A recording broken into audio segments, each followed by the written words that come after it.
In an advertising industry increasingly dependent on predictable romance tropes, where a male idol and a female idol only need to exchange a glance to send social media into meltdown, the collaboration between Faker and Karina initially seemed destined to follow the same formula. An esports legend standing beside one of K-pop's biggest female stars already sounded like the perfect setup for a viral love story campaign. But what nobody expected was this: the commercial would become one of the boldest anti-romance advertisements Asian entertainment has seen in years. What makes the campaign fascinating is that it never tried to transform Faker into a romantic leading man.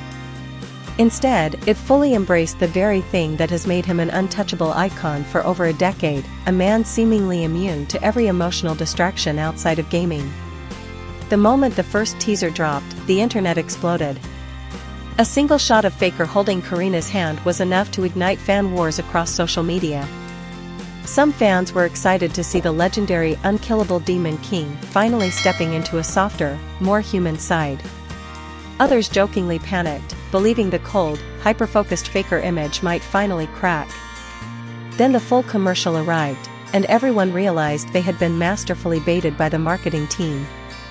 The subway scene became the campaign's first major plot twist. In every conventional romantic drama, the male lead would rush to catch the falling heroine. But Faker does the exact opposite. He launches himself dramatically through the shaking train, only to save a random male passenger's falling phone. Not Karina. Not romance. Not destiny. Just one simple line: "Enjoy your game." That single moment completely transformed the commercial from a romantic fantasy into a statement about who Faker truly is. Because if viewers look closely, the ad never portrays him as the ideal cinematic boyfriend.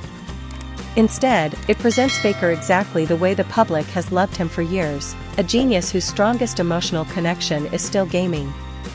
Even the confession scene using his real name, Lee Sang-hyuk, the moment fans anticipated most before release, turned out to be another perfectly executed bait-and-switch. With the most serious expression possible, Faker announces that he is in love. But the object of his affection is gaming itself. The scene was hilarious, but it also revealed something deeper about modern celebrity culture. Sometimes what fascinates audiences most is not polished romance, but radical authenticity. Faker is compelling precisely because he never tries to be compelling. In an entertainment landscape where every interaction is carefully engineered to create chemistry, fan fantasies, and viral couple moments, Faker feels almost like a system error. He enters the commercial with the energy of someone still thinking about ranked matches rather than the superstar standing next to him. And ironically, that is exactly what makes him impossible to replicate.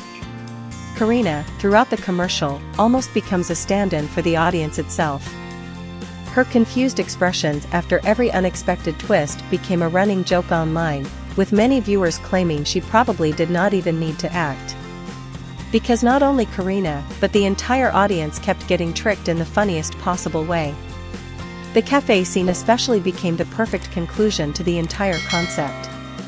When Karina asks, "Would you choose me or Faker?" the man beside her immediately chooses the Demon King without hesitation. It sounds absurd, yet the internet collectively admitted that it felt painfully realistic. Because to gamers, Faker is not simply a professional player. He is a cultural icon. A once-in-a-generation figure in esports history. Meeting a beautiful celebrity may be a dream, but seeing Faker in person feels like a once-in-a-lifetime event. The advertisement cleverly taps into fanboy psychology by turning admiration itself into comedy. More importantly, the campaign quietly represents a major shift in how brands approach esports personalities. In the past, companies often tried to idolize professional gamers to make them more marketable to mainstream audiences. Google Play chose the opposite strategy. They preserved Faker exactly as he is. They did not try to make him flirtatious. They did not turn him into a bad boy archetype. They did not force him into the role of the perfect boyfriend. They simply let Faker be Faker. A man capable of ignoring one of K-pop's biggest visual stars just to save a phone that probably contains games.